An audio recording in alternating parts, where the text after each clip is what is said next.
Now he and his wife are in the worst trouble of their lives, and they just can't believe it. Welcome to Watch Mojo, and today we're examining 10 killers reacting to sentences caught on camera. In the many years we've covered murder cases and sentences, today's was unlike just about any we've ever showed you before. For this list, we'll be looking at the most over-the-top and shocking reactions by murderers upon receiving their fate in court. We're including the readings of charges, verdicts, and sentencing, as long as it was a crazy response that was caught on camera. Which backlash was the most extreme? Let us know below. Paul Senecal.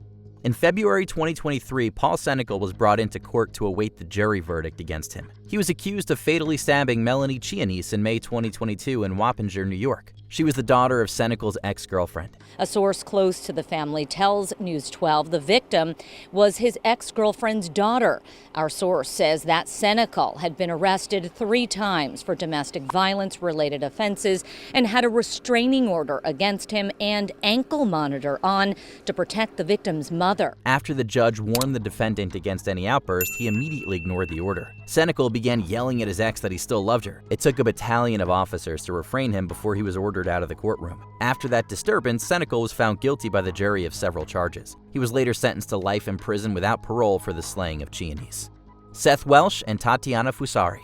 In August 2018, a heinous crime was brought to everyone's attention. Seth Welsh and Tatiana Fusari were accused of neglecting their daughter, who later passed away from malnutrition and dehydration. The two used religion as a defense against their grim actions. When the judge told Welsh and Fusari what the charges were and that they were facing life in prison, their reactions went viral. His mouth drops in shock. He can't believe what he's hearing. His wife's reaction? She sobs uncontrollably. Tears streak her face. Welsh's jaw dramatically dropped while Fusari sobbed. In June 2020, Welsh was found guilty of first-degree murder and sentenced to life in prison without parole. Was this and is this your verdict? Yes. In November 2021, Fusari was convicted of first-degree murder and first-degree child abuse. She received a life sentence without parole and between 15 to 30 years for the respective crimes. The jurors listened to this case. They heard out every aspect of it, and I think the decision they came to was a very fair and reasonable one. Luis Bracamontes. Be silent. In October 2014, Luis Bracamontes went on a spree in Sacramento County, California. On top of carjacking, he also fatally shot Sheriff Deputy Danny Oliver and Detective Michael Davis and injured others. Throughout his court appearances, Bracamontes gained infamy with his erratic behavior. When he was found guilty by the jury, he smiled. We find the defendant guilty. Then Bracamontes stated that he would take out more officers. In April 2018, during the sentencing, the victim impact statements were read out. Bracamontes interrupted them with a barrage of swearing. But today was the last straw. Bracamontes lashed out, calling the trial a waste of time and shouting 23 expletives at the people involved. He was given capital punishment for his crimes. His wife, Janelle Monroy, was found guilty of helping Bracamontes and received 50 years in jail. Jeremy Christian.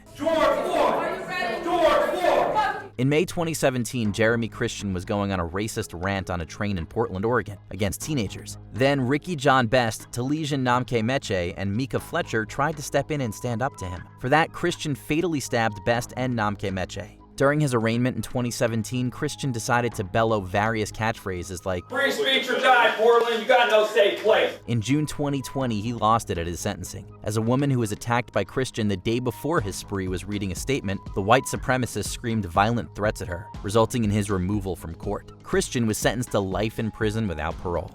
Shondell Jackson.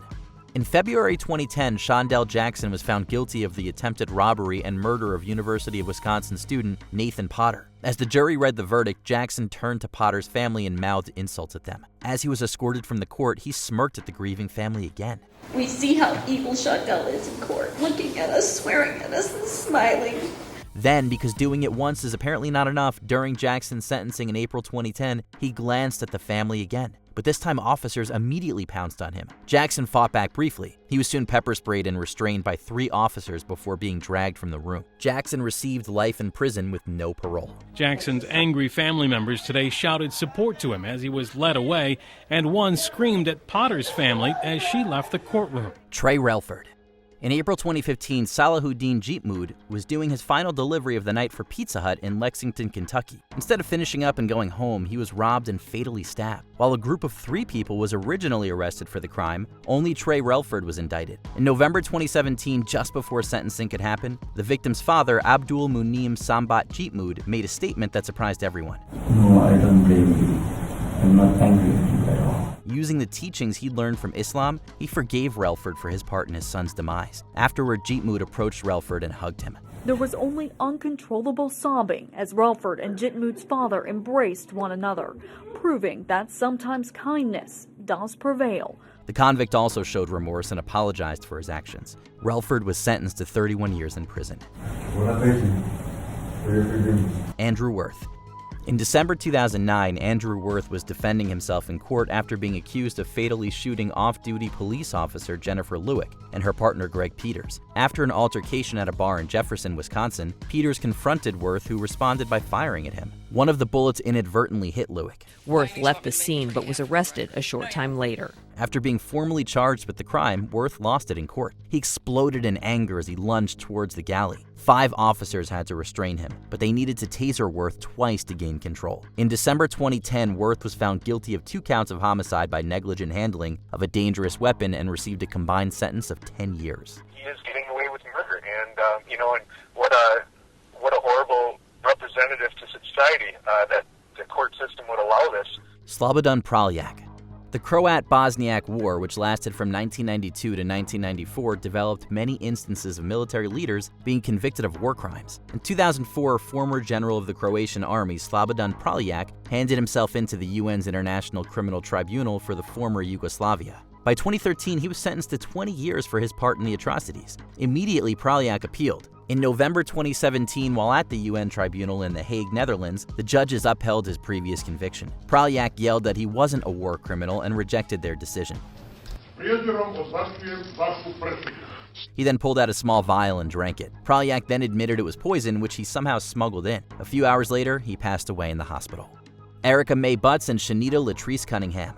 In 2009, Serenity Richardson visited her godmother, Erica Mae Butts, and her partner, Shanita Latrice Cunningham, in Summerville, South Carolina. In the space of 2 weeks, young Serenity passed away from the cruelty the two inflicted upon her. After both pled guilty to the terrible crime, in November 2011, they had their sentencing. When the judge told them they would both spend life in prison, Butts and Cunningham were seemingly overwhelmed with the punishment as both collapsed onto the floor. Butts was hyperventilating, while Cunningham seemed to faint and shut down. They were then placed onto chairs with wheels and carefully pulled out of the courtroom to get medical help.